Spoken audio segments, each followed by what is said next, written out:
Caroline Lamarche imagine une correspondance entre Marthe Donat et Erik Satie, dans la fiction sonore Deux héros si discrets.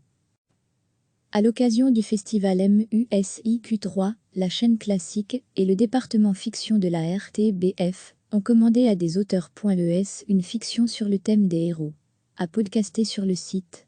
Les textes de Pascal Say, Katia Lanrosa Mora, Caroline Lamarche, Vinciane Mechelet et Kenan Gorguin sont interprétés par leur auteur ou par un comédien. Pour chaque texte, il y a une musique d'inspiration. Caroline Lamarche s'est inspirée de 3 morceaux en forme de poire d'Erik Satie.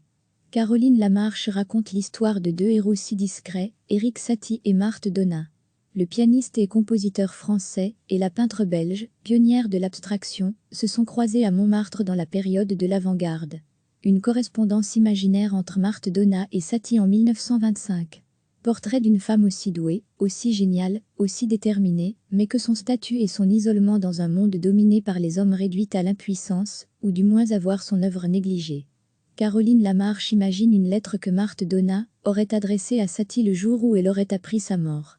Elle vivait alors une vie recluse à Ytre en Belgique auprès de son mari, alors qu'elle avait aussi marqué l'époque et anticipé l'avenir. Caroline Lamarche est au micro de Pascal Gauffaut.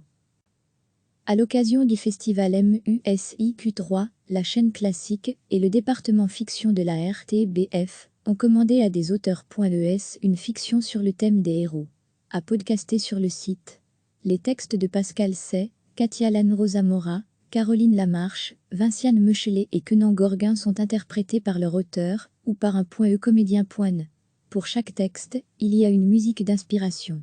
Caroline Lamarche s'est inspirée de 3 morceaux en forme de poire d'Erik Satie. Caroline Lamarche raconte l'histoire de 2 héros si discrets, Erik Satie et Marthe Donat. Le pianiste et compositeur français et la peintre belge, pionnière de l'abstraction, se sont croisés à Montmartre dans la période de l'avant-garde. Une correspondance imaginaire entre Marthe Donat et Satie en 1925. Portrait d'une femme aussi douée, aussi géniale, aussi déterminée, mais que son statut et son isolement dans un monde dominé par les hommes réduit à l'impuissance, ou du moins à voir son œuvre négligée. Caroline Lamarche imagine une lettre que Marthe Donat aurait adressée à Satie le jour où elle aurait appris sa mort.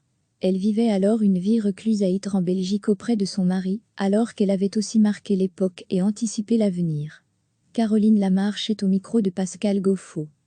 Cliquez sur s'abonner pour recevoir les dernières nouvelles.